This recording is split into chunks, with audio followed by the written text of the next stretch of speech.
안녕하세요. 에베소서 성경 공부 시작하겠습니다. 오늘은 2장 1절에서 10절까지 말씀을 살펴보도록 하겠습니다.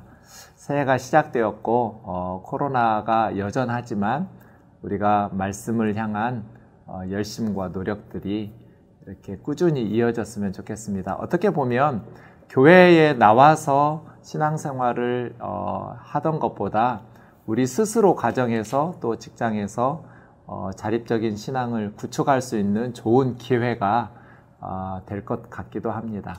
어쨌든 저는 여러분 스스로 하나님의 말씀인 성경을 해석하고 적용할 수 있도록 돕는 것이 목표인데요.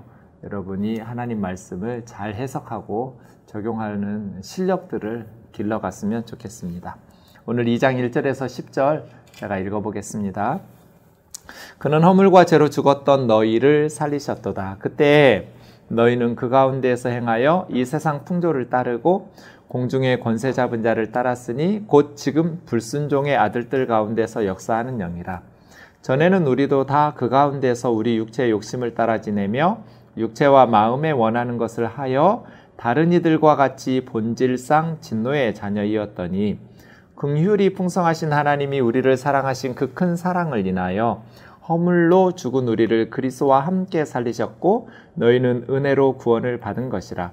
또 함께 일으키사 그리스도 예수 안에서 함께 하늘에 앉히시니 이는 그리스도 예수 안에서 우리에게 자비하심으로써 그 은혜의 지극히 풍성함을 오는 여러 세대에 나타내려 하심이라. 너희는 그 은혜에 의하여 믿음으로 말미암아 구원을 받았으니 이것은 너희에게서 난 것이 아니요 하나님의 선물이라. 행위에서 난 것이 아니니 이는 누구든지 자랑하지 못하게 함이라. 우리는 그가 만드신 바라 그리스도 예수 안에서 선한 일을 위하여 지으심을 받은 자니 이 일은 하나님이 전에 예비하사 우리로 그 가운데서 행하게 하려 하심이니라. 네, 오늘 본문의 핵심 구절이나 핵심 단어를 한번 찾아보실래요? 핵심 구절과 핵심 단어를 찾아보라는 것은 그 질문 자체가 중요하기보다는 전체적으로 내용을 파악하도록 던지는 질문이니까요. 너무나 정답 맞추려고 애쓰지 마시고 그냥 가벼운 마음으로 쭉 다시 한번 읽으시면서 모르는 단어나 잘 이해되지 않는 문장들은 밑줄을 쳐가지고 나중에 사전을 찾으시거나 인터넷을 찾으시거나 아니면 목회자들에게 도움을 요청하시거나 하면서 해결해 가면서 전체적으로 어떤 내용인지를 파악하는 것이 좋을 것 같습니다. 먼저 여러분이 스스로 그렇게 해석하셨다면 저랑 같이 다시 한번 보겠습니다. 1절부터요.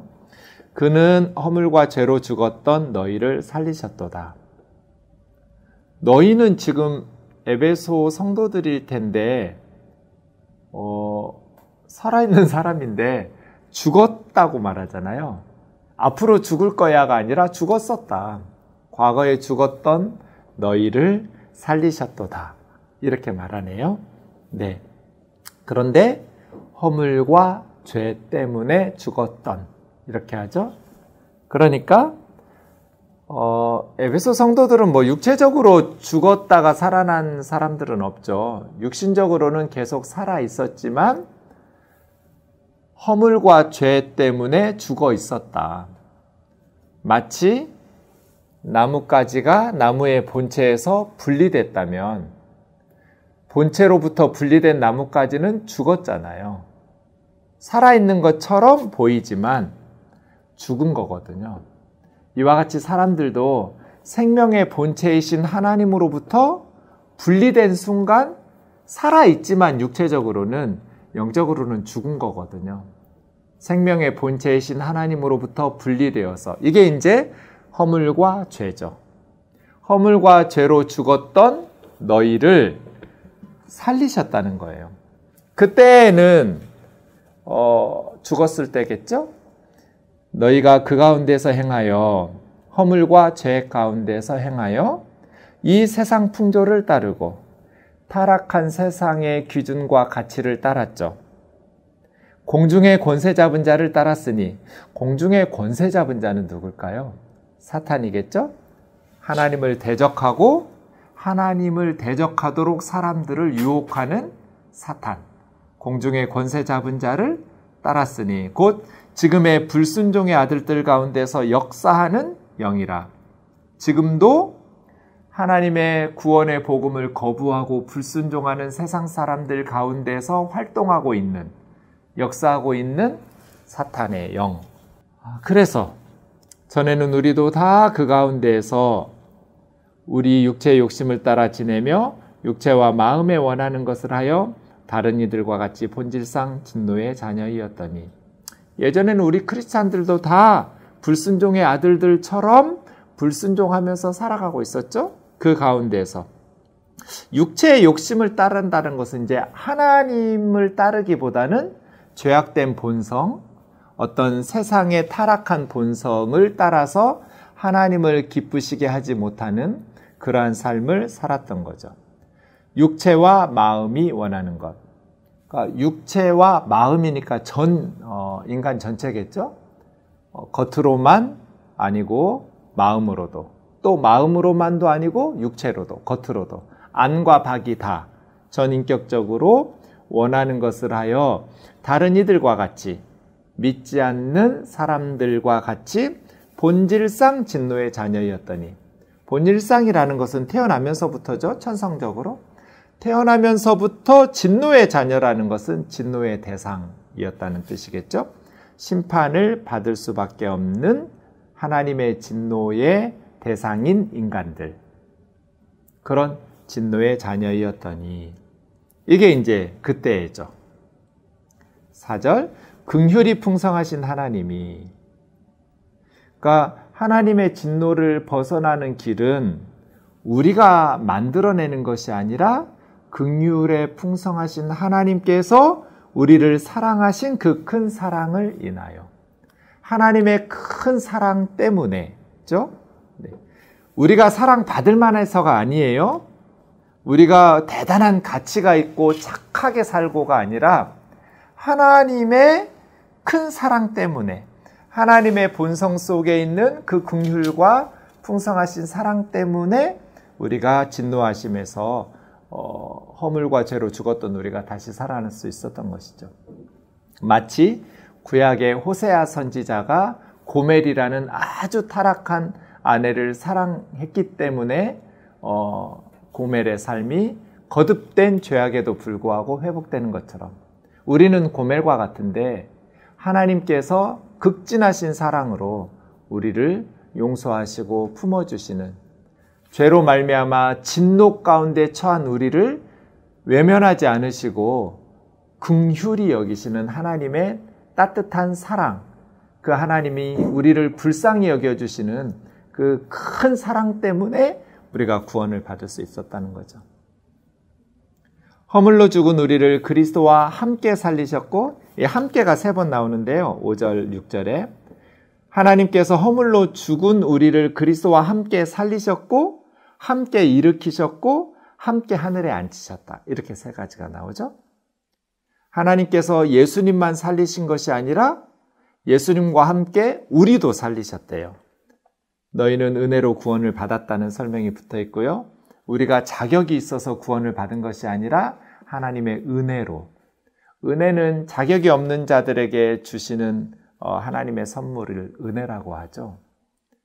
그렇게 자격 없는 우리에게 베풀어 주신 하나님의 은혜로 구원을 받았는데, 그것이 이제 그리스도와 함께 살리심을 받은 것이고, 함께 일으키사 하나님께서 새 사람으로 우리를 다시 세워주셨어요. 다시 살려서 함께 일으켜 주셔서 그리스도 예수 안에서 함께 하늘에 앉히시니, 예수님은 하나님 우편에 앉으시는데 우리는 하늘에 함께 앉게 해주셨어요. 하나님의 나라의 구원을 누리도록, 동참하도록 불러주신 거죠. 그러니까 죽음에서 생명으로 옮겨진 것은 우리를 불쌍히 여겨주시는 하나님의 그 풍성하신 긍휼, 하나님의 그 큰 사랑 때문에 우리를 그리스도와 함께 살리시고, 그리스도와 함께 일으키시고, 그리스도와 함께 하늘에 앉혀주신 거예요. 우리는 지금 이 세상에 살고 있지만 지금 우리는 하늘에 속한 천국 시민이 된 거예요. 하나님 나라에 동참하고 있는 하늘에 속한 자들이죠. 하늘에 앉아 있어요. 저와 여러분이 그리스도와 함께 하늘에 앉히신 하나님의 백성 되게 하신 것이죠. 이는 목적이 있어요.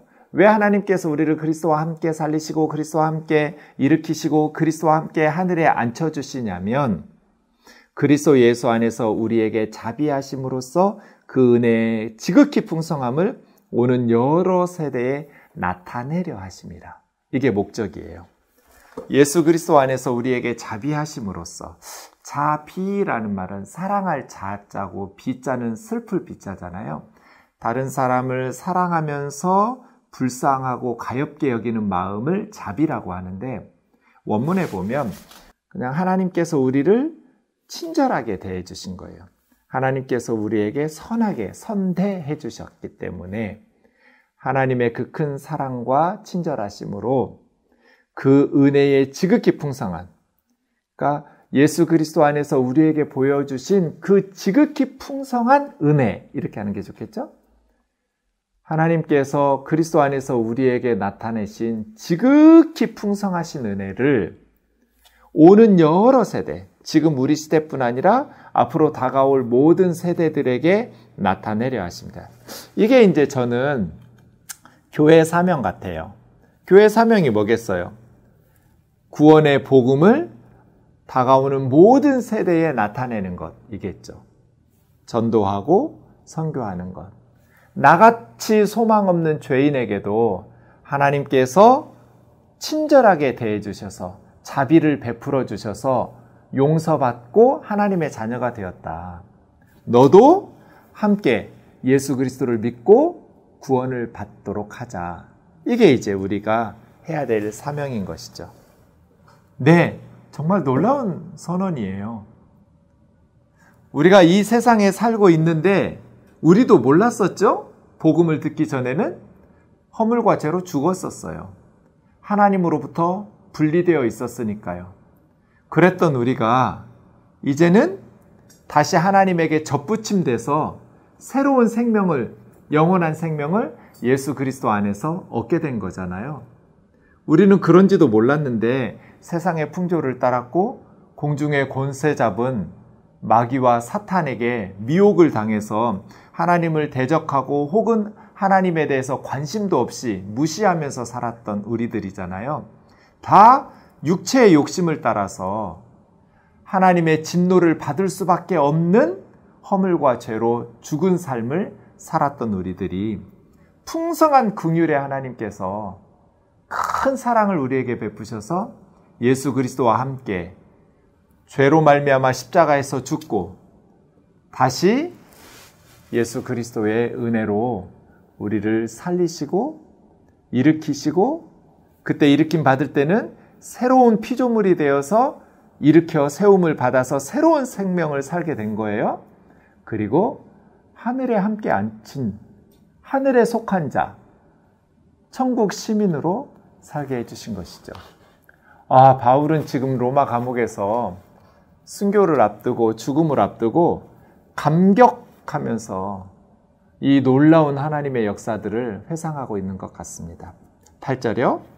너희는 그 은혜에 의하여 믿음으로 말미암아 구원을 받았으니, 구원을 받았으니죠? 받을 거야가 아니에요. 하는 거 봐서 구원 줄지 말지, 하나님 그런 분 아니에요. 은혜에 의하여 믿음으로 말미암아 구원은 받았다는 거예요. 이미 우리는 하나님의 은혜로, 이 말은 9절에 있는 것처럼 행위로 받은 게 아니라는 것이죠. 은혜는 하나님의 선물로 받은 거예요. 그런데 그 하나님의 구원이라는 복음이 은혜로서 우리에게 주어지는 역할을 할 수 있도록 하는 수단이 믿음이거든요. 그러니까 믿음이라는 것은 하나님이 주신 선물을 받아들이는 손 같아요. 누군가가 선물을 주면 우리가 손을 내밀어서 받을 수도 있고 거부할 수도 있잖아요. 믿음은 받아들이는 손이죠. 하나님께서 예수 그리스도라는 복음을 사람들에게 선물로 주셨어요. 이게 은혜죠.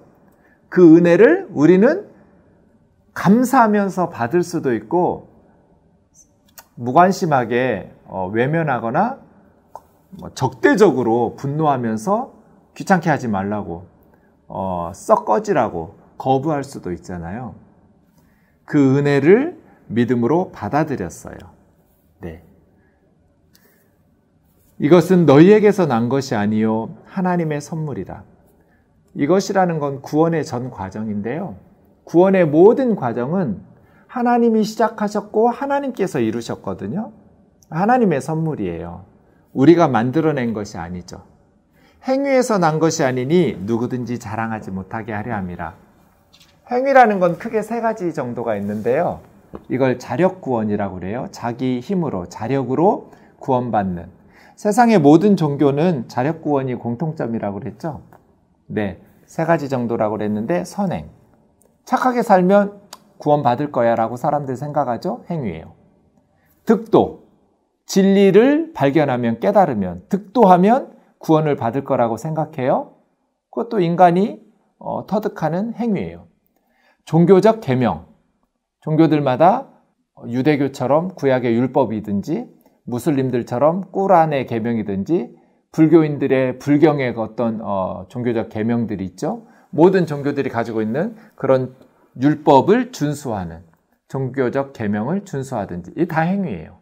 선행, 득도, 율법 이런 행위로 구원을 받을 수 없다라고 말하는 유일한 종교가 기독교예요. 그래서 제가 다른 종교에는 구원자가 없다. 창조자는 있고 심판자는 있어도 인간을 구원하시기 위해서 이 세상에 오신 신은 없다. 그러면 다른 종교는 어떻게 구원을 받는가? 행위로 구원받는다. 유대교든지 이슬람교든지 불교든지 힌두교든지 모든 종교는 자력구원이에요. 행위로 구원받죠. 그게 선행이든지 득도이든지 율법 종교적 계명이든지. 그렇죠? 그런데 기독교만은 구원자가 있어요. 우리 죄를 대신해서 십자가에 벌거벗고 고난받으신 우리를 사랑하셔서 흠없는 자기 자신이 하나님의 심판을 대신 우리 대신 받아주신 구원자 예수 그리스도가 있어요. 이게 기독교의 가장 독특한, 그래서 기독교는 은혜라는 개념.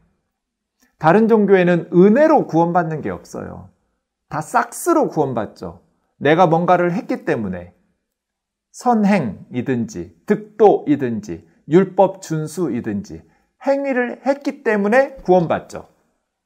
그런데 우리는 그렇게 해서 구원받는 게 아니에요.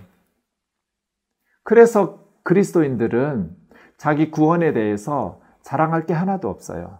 예수님밖에 자랑할 게 없어요.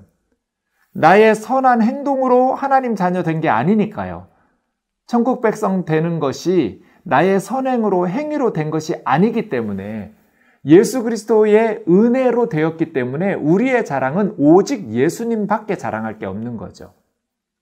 만약에 우리의 행위가 구원이 우리의 행위에 따라서 좌우된다면 우리는 얼마나 불안할까요? 착하게 살고 있을 때 죽으면 천국 갈 것 같아요. 근데 살다 보면 착하게만 사시나요? 뭔가 득도하고 율법을 잘 지키고 있을 때는 안심이 되겠죠? 그런데 내가 그렇게 율법대로 살지 못한다고 생각할 때는 불안하겠죠? 지옥에 떨어질까 봐. 우리의 구원이 우리 행위에 의해서 결정된다면 우리는 불안할 거예요. 이렇게 확신 있게 하늘에 앉혔다. 나는 그리스도와 함께 하늘에 속했다. 라는 평안을 누리지 못할 거예요. 그런데 기독교는 우리에게 달려있는 게 아니에요. 바울이 이야기하고 있는 것은 은혜로 믿음으로 구원을 받았기 때문에 우리는 예수님 안에서 평안을 누리고 확신 안에 거할 수 있는 것이죠. 그럼 이렇게 질문할 수 있어요? 그럼 착하게 사는 건 아무 의미도 없는가? 기독교에서는 선행이나 율법 준수는 아무 의미도 없는가? 복음은 율법 폐기론, 이미 율법은 끝났으니까 우리는 그냥 자유롭게 살면 되는가? 그렇지 않아요. 10절이 그것을 이야기하죠. 하나님 앞에서 인간의 행위를 자랑하면서 구원 주세요 라고 내세울 수는 없지만, 행위라는 것이 구원의 조건은 아니지만 구원의 결과이거든요. 예수님을 믿었는데 예수님 믿지 않은 다른 종교인들보다 더 착하게 살지 못한다면 그 사람은 뭔가 문제가 있는 거예요. 복음은 우리가 죄 지을 수 있는 자유를 주는 것은 아니거든요. 10절 보세요. 우리는 그가 만드신 바라. 우리는 하나님이 만드신 바예요. 포이에마라고 하죠. 시를 영어로 포임이라고 말하는데 그 어근이 포이에마거든요. 하나님이 만드신 바. 그리스도 예수 안에서 선한 일을 위하여 지으심을 받은 자니 이 일은 하나님이 전에 예비하사 우리로 그 가운데서 행하게 하려 하심이라. 보세요. 선한 일을 위해서 지으심을 받았다. 그러니까 선한 일이라는 것은 구절처럼 구원의 조건이 되는 행위는 아니지만 10절에 있는 것처럼 구원의 결과, 구원의 열매, 우리는 그리스도 안에서 선한 일을 위해서 지으심을 받은 사람들이죠. 이 일은 어떤 선행이 아니라 우리가 선하게 만들어진 일, 우리가 선한 일을 행하도록 지음받은 일은 하나님이 전에 예비하사 우리로 그 가운데에서 행하게 하려 하십니다. 선한 일을 하면서 살아가게 하시려고 하나님께서 이 모든 일들을 행하신 거예요. 허물과 죄로 죽었던 우리들을 그리스도와 함께 살리시고 일으키시고 하늘에 앉게 해주셨어요. 우리는 구원받은 하나님의 백성들이죠. 하나님은 우리를 선한 일을 하도록 살기 위해서 준비시켜 주신 거예요. 그럼 이제 우리는 뭐 하면 돼요? 하나님이 우리에게 베푸신 지극히 큰 은혜를 오는 모든 세대에 나타내고 전파하면서 살아가야죠. 어떻게? 입으로만 전파하는 건 아무 의미도 없어요. 삶으로. 입으로도 전파하지만 우리의 행위로, 삶으로 하나님의 지극히 풍성하신 은혜를 세상 모든 사람들에게 나타내면서 살아가는 것. 그것이 우리 그리스도인들의 사명이겠죠. 네. 해석이 되었나요? 여러분 다시 찬찬히 보면서 이해되지 않는 단어나 문장들이 있으면 목회자들의 도움을 받기도 하고 주석을 찾아보시기도 하고 하면서 정확하게 이해하시면 좋겠어요. 오늘 말씀을 어떻게 적용할 수 있을까요? 저는 10절에 그가 만드신 바, 포이에마. 하나님이 만드신 거. 그래서 우리 그리스도인들은 다른 사람들 무시하면 안 되는 거예요. 성경을 배웠다고 말하면 함부로 다른 사람들에게 못생겼다고 말할 수 없어요. 여러분이 만든 작품에다가 다른 사람이 이렇게 험담하면 좋겠어요? 우리 아이가 정성껏 그림을 그렸는데 어린 아이니까 삐뚤빼뚤 그리겠죠. 그런데 엄마 아빠의 눈에는 우리 아이가 그린 그림이 정말 예쁜 그림이겠죠? 네. 그런 작품에다가 이게 뭐야? 이걸 그림이라고 그렸어? 이런 식으로 함부로 비난한다면 엄마 아빠 마음도 상하겠죠.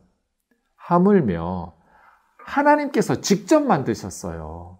우리 아이들이 만든 것도 아니고요. 하나님이 직접 이 땅의 모든 것들을 만드셨어요. 사람들의 기준으로는 뭐 잘생겼네, 못생겼네, 예쁘니, 미우니 할 수 있겠지만 하나님의 기준으로 보면 개성 있게 만드신 거잖아요. 그렇죠?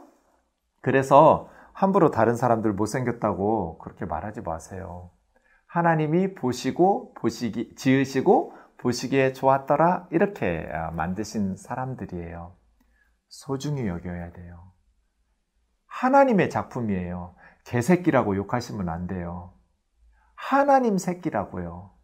하나님이 우리를 명품으로 만들어 주셨거든요. 이것은 다른 사람에 대한 태도뿐 아니라 우리 자신에 대한 태도이기도 하겠죠.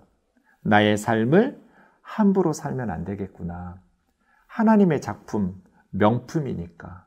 내 인생은 세상 사람들은 보잘것없다고 무시할지 모르겠지만 하나님이 만드신 작품이니까 2021년 최선을 다해서 하나님이 나를 선한 일을 하도록 준비시켜 주셨으니까, 죄와 허물로 죽었던 우리를 살려주셨고 그리스도와 함께 살리시고 일으키시고 하늘에 앉혀주신 하나님 나라 백성으로 구원받은 자녀로 살게 해주셨으니까 이제 더 이상 우리는 이 세상의 기준과 가치관에 따라서 세상의 풍조를 따라서 살지 않고 이 세상 사람들을 유혹해서 하나님을 기쁘시게 하지 못하는, 하나님의 뜻을 따르지 못하고 육신을 따라서 살게 하는 공중 권세 잡은 사탄에게 미혹을 당하면서 살아가셔도 안 되고, 내 육체의 마음과 본성의 뜻을 따라서 세상에 썩어질 것들을 추구하면서